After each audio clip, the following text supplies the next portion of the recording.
rappelle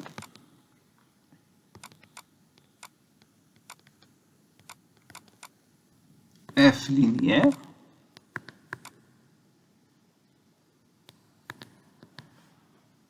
implique que l'image de 0, c'est lui-même.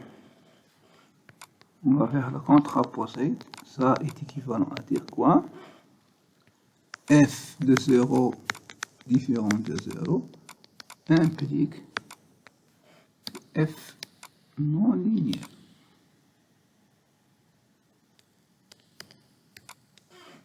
Donc nous allons utiliser cette proposition. On va calculer f1 de 0.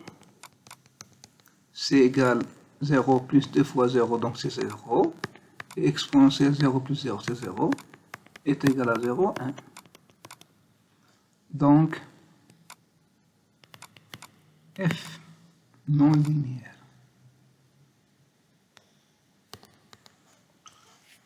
Pour f1 ici, donc f1 est une translation de vecteur non nul.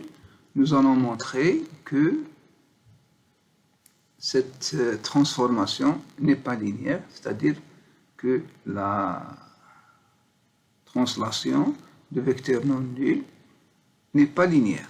En effet, donc on a f de 0, 0, 0 est égal à 0, 0 plus le vecteur 0, 1 est égal au vecteur 0, 1 qui est différent de 0. Donc, f est non linéaire. f1, c'est x1, x2, c'est la somme des deux composants x1 et x2, puis c'est 0 et la différence des composants x1 moins x2. Donc soit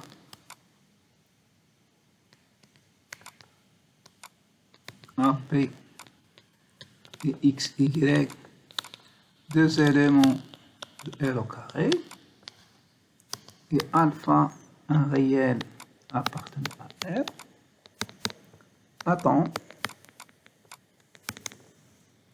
F1 de alpha AB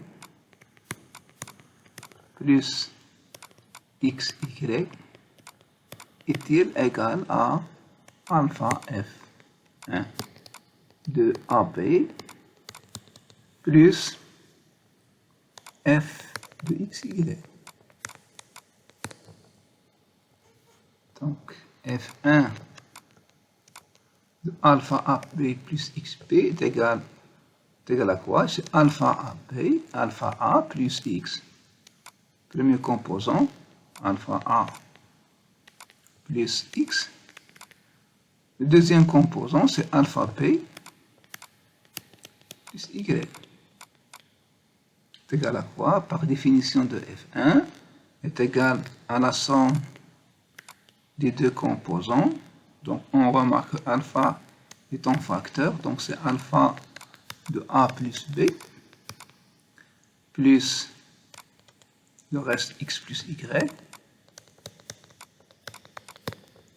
Ici c'est 0 et la différence de ce composant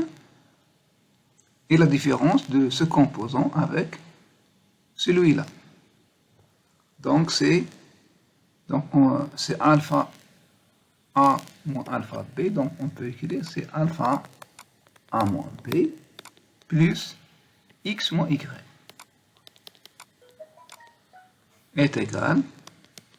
Donc ici c'est alpha A plus B plus 0 et alpha A. Donc c'est alpha en facteur de A plus B, 0 ici A moins B, plus le reste X plus Y, 0 toujours, et X moins Y.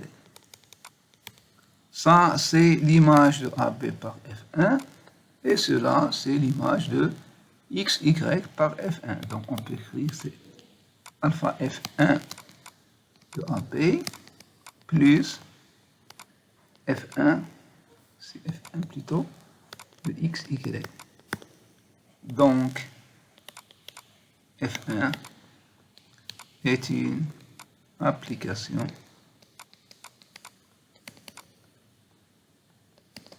linéaire.